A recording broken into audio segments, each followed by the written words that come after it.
My wife's credit card got stolen the other day, but I haven't bothered reporting it as stolen though because the thief spends much less than my wife. It's a funny joke, and probably the only reason I find that funny is because I'm not married yet. Hi, my name is Stephen Pemberton, and you are listening to the Sunshine Podcast. Hi, it's me, NCR here, host of the Sunshining Podcast, with another episode of the Sunshining Podcast. If this is your first time tuning in, I am so glad to have you. I would love to connect with you, and there's various different ways we can do that. You could join the Sunshining Community Facebook group on Facebook, or you can just say hi to me on Instagram at the Sunshining NCR. I'll have links to my social media in the description of this episode, like always. And me and my guests, we cover a lot in this episode, so let's just dive right into it. So, a few weeks ago, you contacted me about being a guest on my podcast. And so before that, I'd never heard of you. So I looked at your Instagram and I saw a post about dreams and I shared it to my story and asked my followers if you should be a guest on my podcast. And 3 people said yes and nobody said no. So here you are. Yeah. So, I still don't know very much about you. And then also, maybe there's people listening to this podcast who've never heard of you. So, right quick, just could you give like a quick summary of yourself?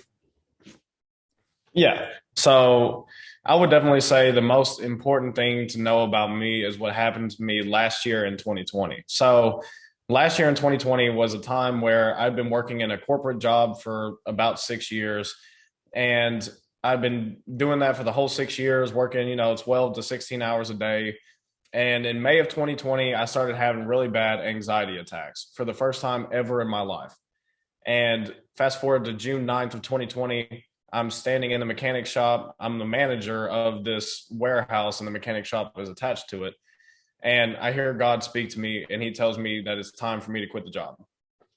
So I was scared, but I did not walk in fear because I knew what he was calling me to. So to be able to really encapsulate that entire story, I actually was called to quit a different job at the age of 19, right at 20. So I'd say 20. And at that time, my wife and I had just gotten married and my wife was about to have our son and she wanted to be at home. So we started a business so she could stay at home. I was still working a job and I quit. I felt called to quit that job. I quit, had $500 in my bank account, no skills. So really quick, we ran out of money and ended up losing everything and having to move into a basement. So the whole encapsulation of my life is basically just listening to God, walking through some really tough times and just being able to see breakthrough on the other side. So what do you currently do? So currently my wife and I, we run e-commerce. Our e-commerce is our big thing. So we have Amazon stores, we have Shopify, we have Facebook. So we do all of our business there on all e-commerce. Mm-hmm. So, I don't know much about you, and but as I was taking notes, kind of for this episode, I was thinking one thing we talk about is money. So, just a question I want to ask is, what do you think about money on this earth? So, I think that money is neither good nor bad. It's just the same as, because I've heard this thing growing up. I've been in church my entire life. Both of my parents, they sent me to private school, so I've learned all about the Bible. And for some reason, especially for me, I live in Tennessee. I grew up in Tennessee. And in the South, it's this like faux pas thing to have money. And especially if you're a Christian. And to that it's neither good nor bad. It comes from a tree the same way maple syrup comes from a tree. But yet we dictate what we put on it. So it's a value put on it. And I personally believe that if you use it for good, you can use it as a conduit. If God is blessing you with the ability to have an abundance of money, maybe he's not using it just for you to go buy a house or cars or whatever it may be. He may be blessing you to bless somebody else to help push forward with the mission in a different sector that you've never even seen yet. Yeah, that's real good. Then I should have had maybe a few more questions about money because it is interesting, just in relation to Christianity, just the topic of money. Yeah. I do think that that's this big thing, even for my family.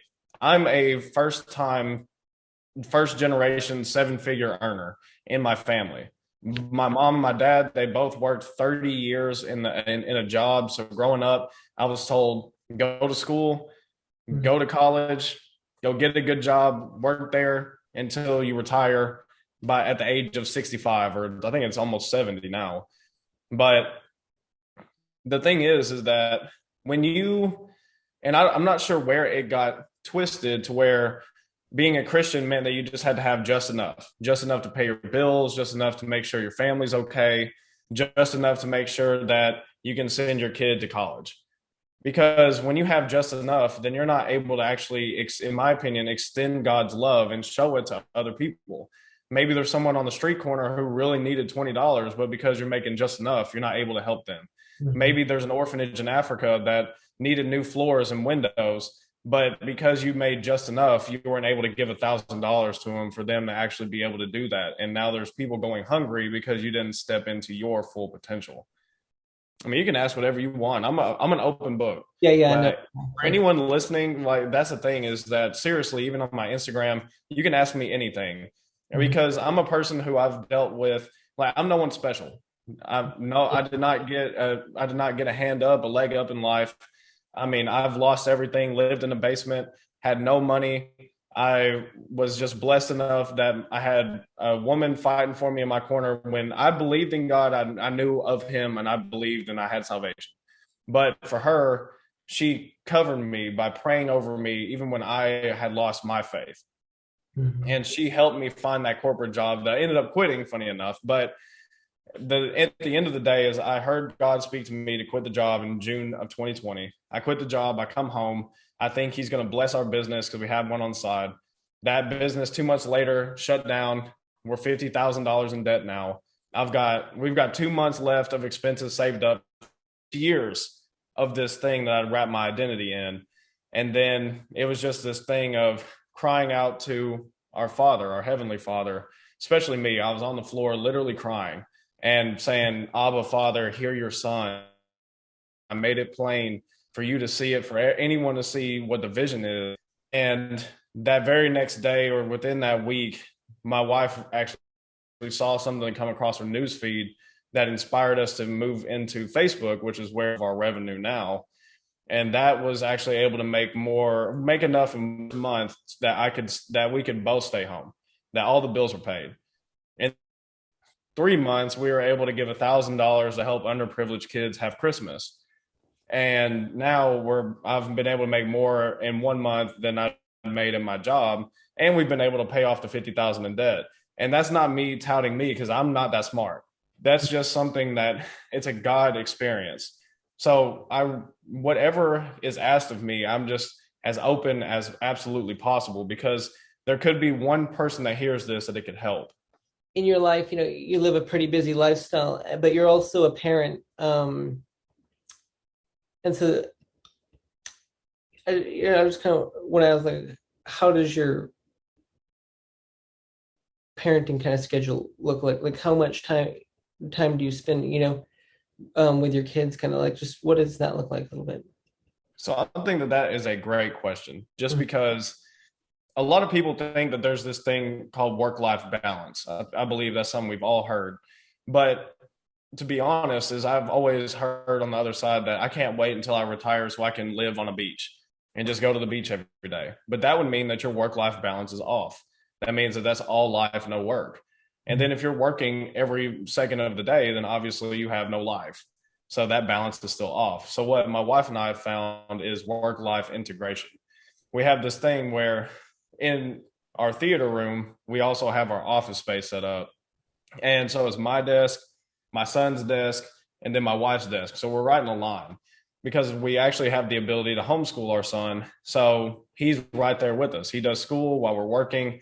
And then the great thing about it is we're actually able to take him to the jump park at 1 o'clock in the afternoon on random days and take him to the park or go outside and play basketball. So it's very amazing. And I've been absolutely blessed to be able to say that it's an integration thing where it's not so much of, okay, from 8 o'clock till 5 o'clock, I'm working. So, son, I'm going to give you from 6 o'clock after dinner till 8 o'clock, and then you're going to bed. It's more of a thing where it's like, okay, I'm working, and then I've got some free time, and he's done with school. Then let's just hang out for a few minutes, and then I'll jump back into a podcast or back onto running our business. Yeah, I love asking different of my guests that are, parents now about their parenting, just because it's, it really is like a um spiritual thing as well. Like, we have a spiritual heavenly Father, and um yeah, I just so another question I want to ask too, so you just have one child right now? Yes. And how many growing up, did you have any siblings? I didn't. I'm an only child. Yeah. Um, what was your relationship with your dad like? So for me, my relationship with my dad was very strained because, and it's very interesting though, because when I was first born until the age of about, I'd say almost 12 or 13, my dad and I had a close relationship. But once I hit middle school, once I hit that middle school age, all of a sudden he decided to flip the switch and he thought he needed to be more of a authoritative person, more authoritarian. And so he and I just had this very abrupt end to our friendship. I mean, he was my best friend, I felt like. But this thing that I think is interesting growing up in the South, especially from what I've seen, is men are expected to go to work, never talk about your emotions, whatever you got going on, handle it in the dark. Don't bring it out here to everyone else. And you show love by providing. And so when I actually became a father, I thought that was what I was supposed to do because my dad did that. And that almost ruined my wife and I, our marriage. It almost led to divorce. My son, I didn't love him the way I needed to until I came home. So, I mean, that's almost 7 years, like 6 years of me working that job. He didn't get the time that he needed, but he got provided for. And I know that there's a certain balance that you have to have too, where you do need to provide for your family, but it's different because if anyone's hearing this and maybe you are a parent, is your kids don't just need your presence, like, stuff you can buy them. They really need your presence, you being there. Mm-hmm. Mm-hmm. Yeah, I almost feel like I should start a parenting podcast. So yeah, how, it sounds like because I know, that sons tend to take after their dads, kind of some in how they parent, a little bit. But you feel like so how because I think you kind of meant, already answered this and mentioned kind of that you're parenting a little bit in a different way than your dad did. Yeah. Yeah, absolutely. So for me, going back to what I was talking about a little bit earlier, is having that work-life integration is I'm able to spend that time with my son. I'm not always having to be at work. But even more than that, and this is something that I'm learning as well, is, the same way that God gives us grace for doing dumb stuff. If anyone's hearing this and you're anything like me, I've done some real dumb stuff and God has still shown me grace.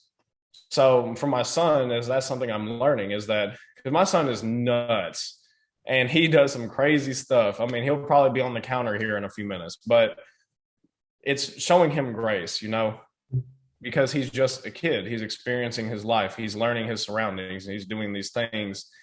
And so I have to be able to give him the grace, but also have to give him truth and say, hey, don't do this because of, X, Y, Z. This is the reason why we don't do this. And it's not this thing where when I was growing up, my parents just came down heavy because if I did something wrong, I was getting slapped, I was getting spanked, whatever it was, to be able to make sure that I stayed in line. But that's not really showing God's love and God's grace, because he gives us grace for being sinners, right? So I have to be willing to extend that same kind of grace to my son for just, breaking something. Mm-hmm. Mm-hmm. So there's two fairly similar questions I want to ask here. How is your relationship with your dad affected your relationship with God? So for me, I mean, especially now that I've come home, my relationship with God has grown much stronger. And I think that's something that's really cool. That is the thing that I've been asked this question on another podcast where it's like, what do you want your legacy to be? And for me, my son, he does this thing where I can try to teach him and teach him and teach him, and he won't remember it. He won't pick up on it. He'll forget it. But there's times where he'll just come to me and he'll start talking about God. Hey, Dad, this happened in the Bible, and this is the story of Noah, and he said I was talking to God, and I think I'm gonna go pray about that. And so he is learning that from me. He's mimicking me because he mimics me in everything else, the smarts, the good stuff and the bad stuff. And so for me, how I've seen my relationship with God increase is just being able to see the relationship that my son has with God increase. Mm-hmm. Mm-hmm. I think I might have asked the question wrong there, because I was going to ask, how has your relationship with your dad affected your view of God, and then how your and then since becoming a parent, how has your view of God changed? Okay, so I think that this is something that I've heard brought up I actually heard it brought up in church, and your earthly father is supposed to be a reflection of the heavenly Father, and at least we interpret it that way. So for me, is even unbeknownst to me, I was judging God based on my own dad. Like my dad never said I loved you. Like he never said I'm proud of you. Like none of that. It was just he went to work, he put food on the table, on a house, and a roof over my head, and so that was how he was supposed to show me he loved me. So I had this warped view of my heavenly Father, thinking that, okay, he's just supposed to provide stuff for me, but he's not actually going to love me. So whenever I became a father and stepped into that, it was that same thing. Going back to the actual physical, was took it to where I didn't actually care for my wife the way I was supposed to because of what I saw from my dad. And then spiritually, I wasn't the head of the household. I wasn't that servant leader showing love and showing grace. Mm-hmm. A few more questions I have. Because I know I've seen a video that you did recently on Instagram about you shared a little bit of how you said one time you felt like committing suicide. Is that right? Well, it was something like that. Yeah. I mean, I've dealt with suicidal thoughts since the age of 8. And, God has blessed me where the past few years I haven't dealt with it. But from the age of 8 years old, there was an experience that happened to me where, I mean, I don't even really know why I decided to take it to that point. But I just remember I found out that I was supposed to have had a brother. So if you're listening to this podcast earlier on, I talked about how I was the only child. Mm-hmm. But I found out I was supposed to have had a brother, and he didn't make it. So I remember one night, my parents got on to me really bad. At 8 years old, I wrote a note to my mom and I put it on her door, and I just said, I wish my brother would have lived and I would have died. And that was how that started. And I think that goes back to something I talked about earlier, was the environment I was in. I was on my emotions. I was told not to cry. I was told and so that made it where I was not able to express what was happening. And so it made it very difficult to actually deal with that. Mm-hmm. That is an interesting thing, something that, a lot of different people, I think, struggle with for various different reasons. But I hear different stories and different people who, they get so, I guess, depressed, and just, would rather, would want to commit suicide. Well, what are some things and thoughts you'd share to encourage someone to maybe keep living or something? Because, like some of my opinion, is it's, we, God has amazing plans for us and we are special. But, Satan, he wants us dead. He wants us to be depressed. But, just what are some things that you would, share to someone who maybe is, maybe just got negative ideas about themselves. Sure. So I would say something that's really important to just think of is just continue to show up, continue to be consistent. And I know it sounds cliche, but pray, because you may be in this dark season. I remember being in the basement and feeling like an absolute failure as not only a husband, but a father and a business owner, all of that, because all of it was gone. I didn't have a job, I didn't have money. I was working odd jobs to pay the people who we were staying with because they couldn't even afford to have us. And in that time, the thing that kept me alive, to be honest, is just the fact that I just knew that I needed to keep pushing forward. So if you're experiencing a time where you really just don't want to live anymore, this season will pass. This too will pass. Even if it doesn't seem like it, there's people I've known that, God forbid, have gone through some really bad sexual abuse as kids, which no one should ever experience that. But what kept them alive was just knowing that it would eventually pass. And it did. And now they're out there helping people work through that. They're out there helping people get freed from sex slavery. So it's this thing where you are meant for so much more. God made you special. And I know that that's also this cliche thing we hear in church, but it's true. You have your own special purpose, and there's people that when you step into your calling, you're going to be able to help. So just don't give up, because there's someone out there that really needs you tomorrow or the next day or the next year. That's all really good. And, I think we're just done with our conversation. But is there anything else that you'd like to share before we close? Uh, Honestly, just that last part is really the thing that I feel has laid most on my heart is if there's someone out there that's dealing with suicidal thoughts, is tell somebody.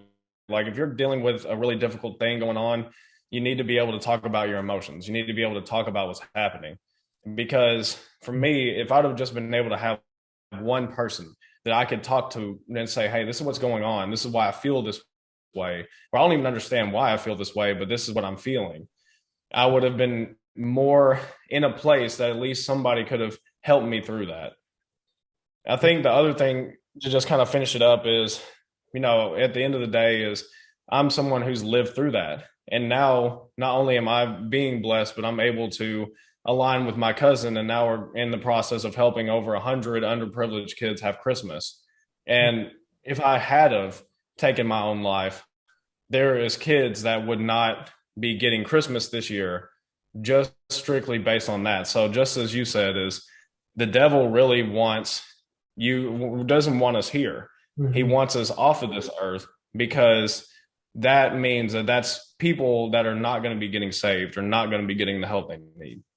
Mm-hmm. Mm-hmm. Yeah, I want to thank you so much for being a guest on my podcast, and I'm going to tag you on Instagram when I share this, and I'll include a link to your website in the description, and so that people can find out more about you. And like I said in the intro, me and my guest, we covered a lot in this episode. What stuck out to you? What do you want to hear more about? You can connect with me or my guest on Instagram, and like I shared, there'll be links to my social in the description. There will also be a link to my guest's social media in the description of this episode. So this episode is just about over, but I do have a few more things just to share, like the verse of the week and the song of the week. And so I guess I'll get started with the song of the week. So I decided to pick the song "Stand" by Newsboys. Part of the reason I picked that song is because, for one, it is a good song, and then another, I also got to see the Newsboys live and in person last night. Yes, I went to a Newsboys concert last night. And just before he sung the song "Stand," he shared this phrase, and it's something I've heard before, is if you don't stand for something, you're going to fall for anything. So really good song, really good message. I encourage you to check out the song "Stand" by Newsboys. Besides, the song of the week that I share every week on my podcast, what are some songs that you've been listening to? What are some songs you like? I'd love to hear them. Well, I guess it's time for the verse of the week. So Let me read it to you. Keep your lives free from the love of money and be content with what you have, because God has said, never will I leave you, never will I forsake you. That was Hebrews 13, verse 5. Hebrews chapter 13, verse 5. And I love that, because, we talked about money in the episode some. And money, like me and my guys talked about, money isn't a bad thing. It's a thing that, of this world. It's something that, that has value in this world, but it has no value in heaven. And there's different kinds of currencies. There's U.S. dollar, there's Canadian dollar, there's, I don't know the different there's Chinese money, Vietnamese money, but the different countries have their different currencies. And then there's cryptocurrencies that have value, like Bitcoin and other things. And so it has value on this earth, but it doesn't have value in heaven. And so, another good verse that, comes to mind when I think about money is just the verse that Jesus said, lay not up for yourselves treasures on earth, but lay up for yourselves treasures in heaven. And so money on this earth, it has no, value for eternity, but it has value right now. And so, it can be a good thing. Like, you can use money in a bad way, but you can also use money for a good thing. So, make sure, as my guest shared, money could be a tool you use to do good with. And so, another verse that's kind of relevant to what we talked about in this episode is Psalms 139, verse 14. I will praise thee, for I am fearfully and wonderfully made. Marvelous are thy works, that my soul knoweth right well. I love that. So I don't know who you are. I don't know whether you're somebody who, maybe struggles with money problems or struggle, with identity problems. I just want to let you know that in Christ, you are rich and you are fearfully and wonderfully made. And I hope you enjoy listening to this episode all the way to the end. Click subscribe here on YouTube, and then also you can follow and subscribe to the Sunshining Podcast wherever you get podcasts to be notified of every new episode that comes out.